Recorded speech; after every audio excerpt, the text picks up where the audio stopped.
नमस्कार, मानस Mishra world news India में आप सभी का बहुत बहुत स्वागत करता हूं। यूजीसी अधिनियम आया और उस यूजीसी अधिनियम ने चारों तरफ बवंडर मचा दिया। जो लोग उसके पक्ष में थे कि वो यूजीसी अधिनियम इंप्लीमेंट किया जाए, वो ये कह रहे थे कि छात्रों के साथ भेदभाव होता है यूनिवर्सिटीज में और वहां पर छात्र अपने जो अस्तित्व है वो खोते जा रहे हैं, जो एससी एसटी ओबीसी के लोग हैं।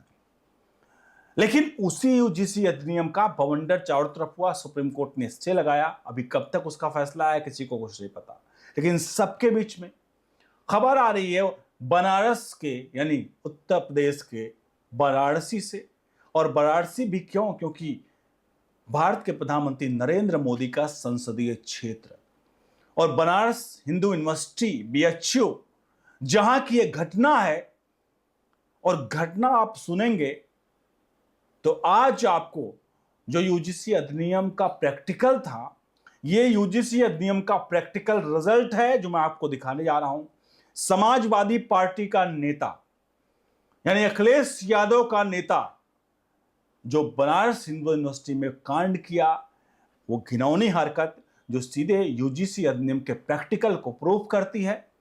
कैंपस का एक्शन भी दिखाएंगे, अनुरोध करेंगे पूरी वीडियो देखिएगा और कतई भी जाति से या इस चीज से मत जोड़िएगा।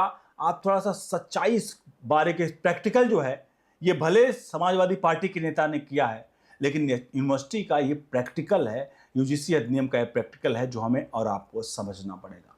सीधे ले चलते हैं खबर की तरफ। अनुरोध करेंगे सपा नेता ने जो किया, क्या आप उसके साथ हैं? कमेंट बॉक्स में लिखिएगा।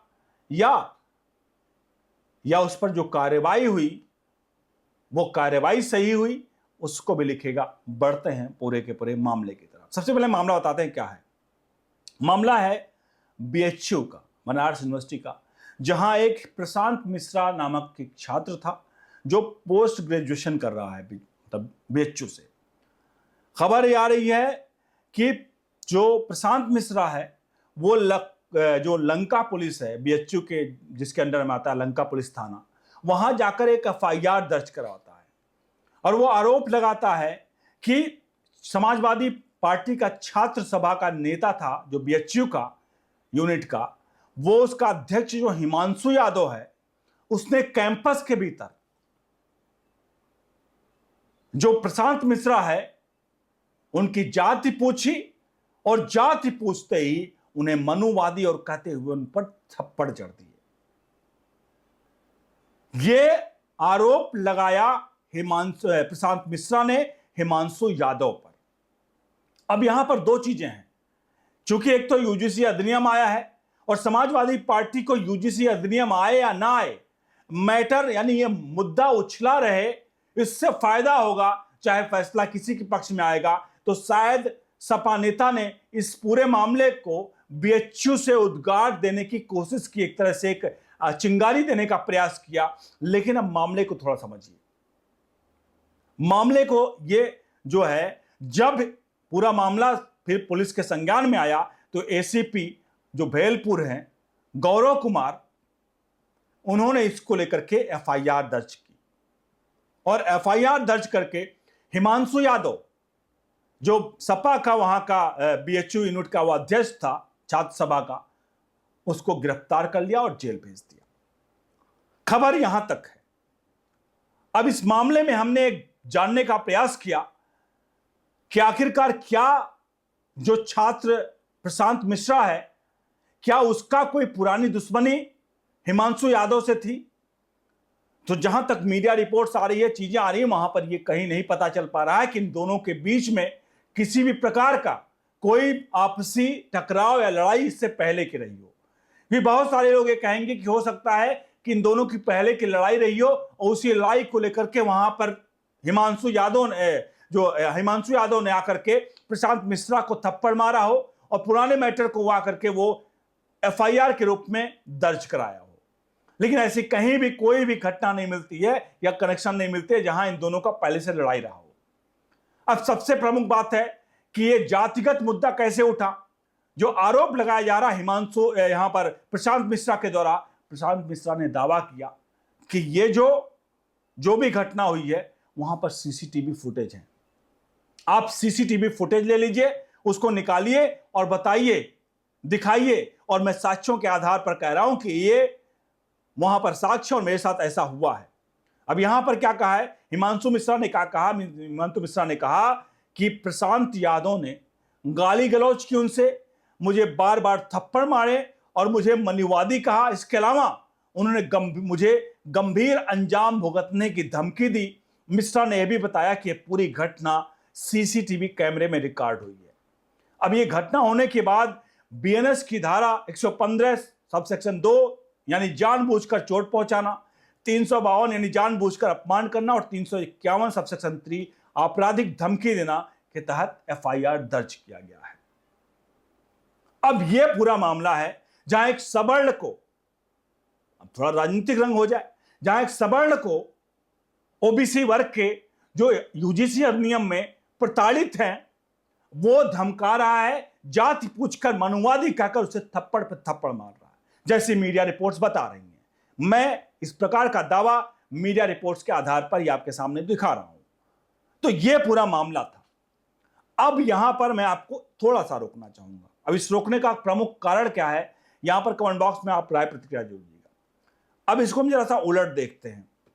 इस मामले को अगर उलट देखें और यूजीसी अधिनियम का प्रैक्टिकल बताएं, सपोज करिए प्रशांत मिश्रा प्रशांत यादव होता और हिमांशु यादव हिमांशु मिश्रा होता, यानी हिमांशु मिश्रा प्रशांत यादव को जाति पूछकर उसे थप्पड़ पे थप्पड़ मारता, गाली गलौज करता, तो यूजीसी अधिनियम क्या करता? हमें यूनिवर्सिटीज में छात्रों को समानता लानी है, ना कि उनके बीच में वैमनस्यता और आपसी भेदभाव बढ़ाना है। यहां एक छात्र ने दूसरे छात्र को मारा, लेकिन यहां पर जाति पूछ के मारा गया, मनुवादी और वगैरह वगैरह भी कहा गया, जैसा दावा प्रशांत मिश्रा यहां पर कर रहे हैं। तो आप खुद सोचिए इस केस में क्या होता, जहां अगर यादव को मिश्रा जाकर के उससे पूछ करके और उसे थप्पड़ मारता और उसको जात सूचक शब्द जैसे ने मनुवादी कहा या वगैरह वगैरह ये किया होता तो क्या होता? मेरा इस खबर को दिखाने का मकसद यह नहीं कि किसी को भड़काना है। मेरा इस खबर को दिखाने का मकसद सिर्फ इतना है, समाजवादी को एक एंगल तो यह भी है कि समाजवादी पार्टी इस मामले को, उसका नेता था अखिलेश यादव, राजनीतिक रंग दे करके यूजीसी की आड़ में फिर से चारों तरफ मोर्चा निकालना चाहते हैं। इस आड़ में चाहे यूजीसी के पक्ष में लोग आए या यूजीसी के खिलाफ आए, अखिलेश यादव को इसका फायदा होगा। एक राजनीतिक एंगल ये हो गया। लेकिन यहां पर राजनीतिक एंगल से हटते हुए क्या हम अपनी यूनिवर्सिटीज में इस तरह की चीजें एक्सेप्ट करेंगे? यह अच्छा था कि किसी ने मान लो जातिवाद कहा तो उसको कार्रवाई हुई, जैसे यहां पर यादव के ऊपर हुई है, मिश्रा के ऊपर थप्पड़बाजी करने पर। सेम ही कंडीशन अगर कोई यादव के ऊपर कोई मिश्रा थप्पड़बाजी करे तो सेम ही कंडीशन लगनी चाहिए, उसके ऊपर एफआईआर जो सब कुछ हो। तो क्या आवश्यकता है यूजीसी अधिनियम की? लेकिन मैंने कहा ना, अगर यही चीज होती तो बेचारा आज अगर मिश्रा ने थप्पड़ मारा होता तो आज उसके साथ क्या हो रहा होता, सड़कों पर खड़े होता और यहां पर पूरा बवंडर मचाया जाता कि देखो देखो यूजीसी अधिनियम आ रहा। तो यूं ही नहीं, आंकड़े दिखाए जाते कि देखिए कैसे प्रताड़ित हो रहे हैं यूनिवर्सिटी में एससी एसटी ओबीसी के लोग। आप खुद सोचिए जरा, ये किस तरह से भेदभाव को बढ़ावा देने वाली चीजें हैं। मैं यूजीसी अधिनियम के लिए नहीं कह रहा हूं, मेरा सिर्फ इतना कहना है कि कोई भी कानून जो एक समानता मतलब आपस में वैमनस्यता पैदा करता हो, हम कानून लाते हैं आपसी भेदभाव भाईचारे को बढ़ाने के लिए। लेकिन हमारे यहां कानून अगर कुछ इस तरह से बनते हैं, भले वो गलती से बने हों, तो उस कानून को क्या वापस लिया जाना चाहिए, नहीं लिया जाना चाहिए? जरूर कहिए, पूरे कमेंट बॉक्स में लिखिए। और इस पूरे प्रकरण पर आप क्या कहते हैं? ये जरूर है उसमें साजिश की ये बू आ रही है कि उत्तर प्रदेश में माहौल बिगाड़ने के लिए अखिलेश यादव समाजवादी पार्टी ने शायद इस प्रकार से चीजें की और उस प्रशांत मिश्रा को हिमांशु यादव ने थप्पड़ पे थप्पड़ मारे, जाति पूछकर साफ तौर पर यूजीसी अधिनियम को लेकर के आग लगाना, एक तरह से सुलगाना था। लेकिन इसके पीछे की कहानी भी जानना आपके लिए जरूरी था। जो मैंने आपको प्रैक्टिकल के रूप में बताया कि प्रैक्टिकल ऐसा कैसे होता। अब इस पूरे प्रकरण पर अपनी राय प्रतिक्रिया जरूर दीजिएगा। वीडियो को लाइक शेयर जरूर करिए। और यूजीसी अधिनियम सही है या गलत है, अगर सही है तो भी उसका पक्ष लिखिए और गलत है तो भी उसका पक्ष लिखिए कमेंट बॉक्स में। बने रहिए न्यूज़ इंडिया के साथ। बहुत बहुत धन्यवाद।